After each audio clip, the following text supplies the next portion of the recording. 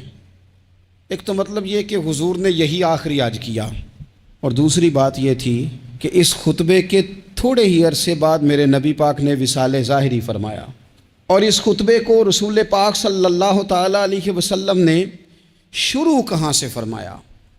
یہ خطبہ دیکھیں شروع کہاں سے ہو رہا ہے۔ انسان دنیا میں ملتا بھی ہے، جدا بھی ہوتا ہے۔ یہ جو جدائی کا وقت ہوتا ہے نا، جدائی کا، شاید بڑی سوچ سمجھ کے کہا تھا حضرت میاں صاحب نے، بڑی غور کر کے انہوں نے کہا تھا کہ دریا کنڈے روخ نہ لائیے، جو آوے روڑ جاوے۔ آپ میدان میں درخت لگاتے ہیں تو کبھی پھل گرتا ہے تو زمین پہ گرتا ہے، اٹھا لیتے ہیں۔ اگر دریا کے کنارے ہو تو وہ تو دریا میں گرے گا اور رڑ جائے گا، چلا گیا، بہہ گیا۔ فرمانے لگے دریا کنڈے روخ نہ لائیے، جو آوے رڑ جاوے، تے پردیسی نال نہ یاری لائیے، او دا جدوں دل کرے ٹر جاوے، وہ تو چلا جاتا ہے۔ یہ خطبہ شروع کہاں سے ہو رہا ہے؟ یعنی ابھی آغاز کلام ہے، بات آگے آئے گی، آغاز کلام ہے۔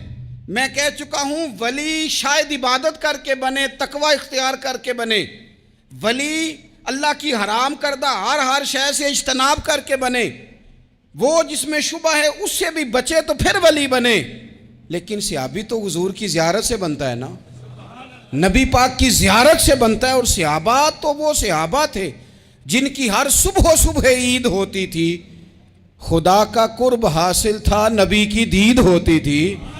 وہ تو اس طرح کا ماحول تھا کہ نبی پاک نے فرمایا حضرت ابو ہریرہ سے یہیں بیٹھے رہتے ہو، تھوڑا ذرا کبھی کوئی کام بھی کر لیا کرو، وقفے سے ملنے سے محبت بھی بڑھتی ہے۔ تو حضرت ابو ہریرہ اٹھے اور ستون کے پیچھے سے ہو کے واپس آ گئے۔ فرمایا آ گئے ہو؟ عرض کی حضور دل ہی نہیں لگتا تو جائیں کہاں۔ وہ جو حضور سے آ کے کہتے تھے نا یا رسول اللہ صلی اللہ علیہ وسلم، حضرت ثوبان بن مالک، حضور نے فرمایا پریشان پریشان دکھائی دیتے ہو، کہا یا رسول اللہ ایک بات پریشان کرتی ہے۔ کہا وہ کیا؟ عرض کی حضور دل بے چین ہوتا ہے تو زیارت کو آ جاتا ہوں، آج ایک عجیب خیال آیا ہے، عجیب خیال آیا ہے، اور اس نے عجیب رنگ طبیعت میں بھر دیا ہے۔ فرمایا تمہیں کیا خیال آیا؟ عرض کی یا رسول اللہ صلی اللہ علیہ وسلم آج خیال آیا ہے کہ ثوبان ہے تو حضور کا غلام ہے، جنت تو حضور کے صدقے ملے گی، لیکن یہ ہے کہ حضور تو ہوں گے نا نبیوں کے ساتھ، تجھے ملے گی پر ملے گی تو غلاموں کے محلے میں نا۔ تو دل میں خیال آیا کہ وہاں زیارت بھی ہوگی کہ نہیں؟ او جنت میرے کس کاری جتھے یار نظر نہ آوے، زیارت بھی ہوگی کہ نہیں؟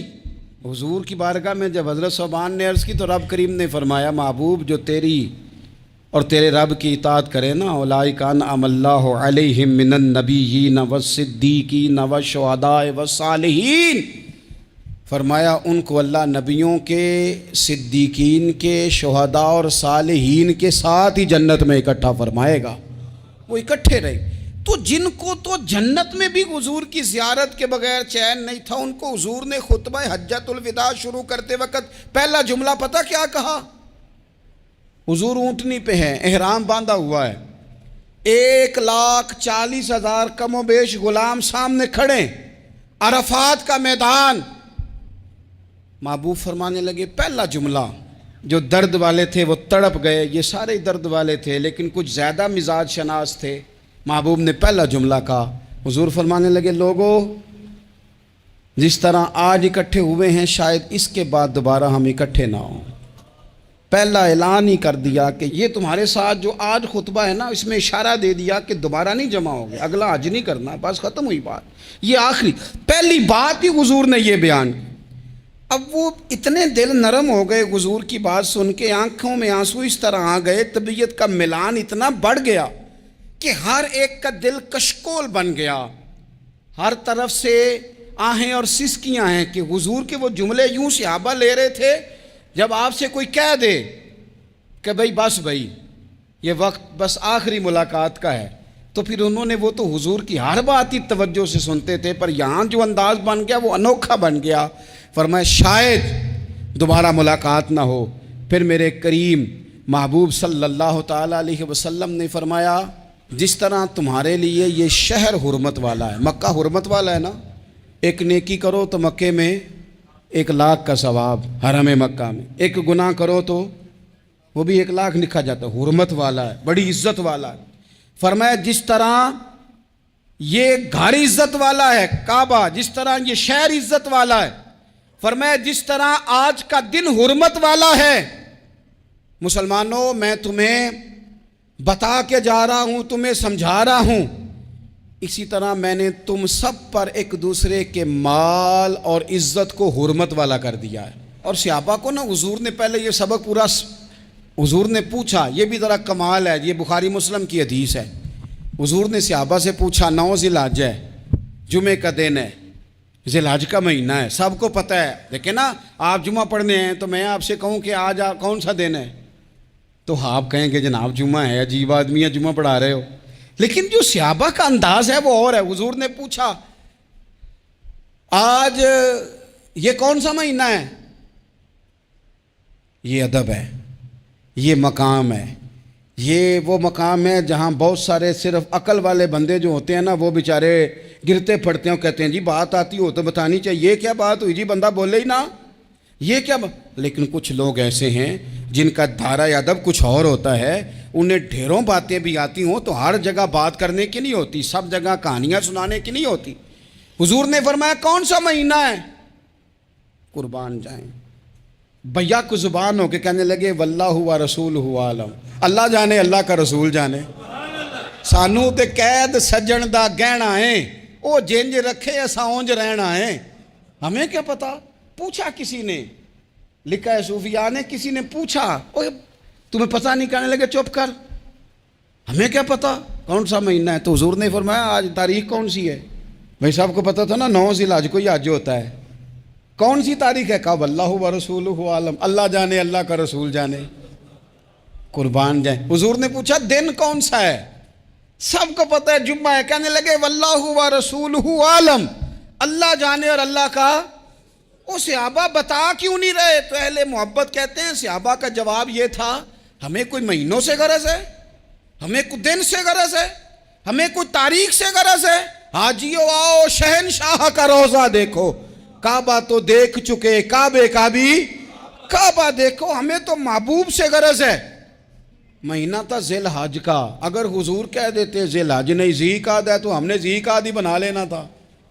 تاریخ تھی 9، اگر حضور فرما دیتے 11 ہے تو ہم نے 11 ہی بنا لینی تھی۔ دن تھا جمعے کا، اگر حضور کہتے پیر ہے تو ہمیں کیا لگے؟ ہمیں تو محبوب کی رضا چاہیے۔ آپ دیکھیں نا ایک صحابی کے ہاتھ ذرا لمبے تھے تو حضور نے فرمایا یا ذوالیدین، او لمبے ہاتھوں والے، ان سے کوئی پوچھتا نام کیا ہے تو کہتے میرا نام ہے 2 ہاتھوں والا۔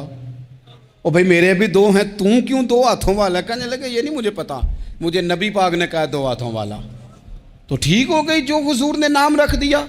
تو حضور سید عالم نے پوچھا، پھر حضور نے حرمت یاد کرائی، فرمایا یاد رکھو یہ دن بھی بڑی عزت والا ہے، جمعے کا ہے، یہ مہینہ بھی بڑی حرمت والا ہے، ذی الحج کا ہے، یہ تاریخ بھی بڑی حرمت والی ہے، لیکن فرمایا جس طرح اس دن کی، اس شہر کی، اس مہینے کی تم نے عزت کرنی ہے، اسی طرح ایک دوسرے کے مال کا، ایک دوسرے کی عزت کا تم نے پاس کرنا۔ مسلمان بھائیوں خدا را، یہ حضور کہہ رہے ہیں یار، نبی پاک نے کعبہ کے سامنے کھڑے ہو کے فرمایا بیت اللہ تیری بڑی شان ہے، تیرا بڑا مرتبہ ہے، لیکن فرمایا میرے مومن کی عزت رب کی نظر میں کعبے سے بھی زیادہ ہے۔ ہم کیسے بیٹھ کے یار، ہم کیسے جرأت کرتے ہیں کسی کی پگڑی کھولنے کی کونے میں بیٹھ کے؟ ہم اپنے گھر بیٹھ کے کسی پر تبصرہ کر گئے، کسی بندہ مومن کی عزت اچھال گئے، بالکل پتہ نہیں تھا بات کا اور ہم نے کہانی بنا دی پوری کی پوری، داستان سرائی کر گئے۔ صبح سے شام تک ہماری گپ شپ کا عنوان کیا ہے؟ کسی نہ کسی کا شکوہ، کسی نہ کسی کی شکایت، یہ ہماری گپ شپ ہے۔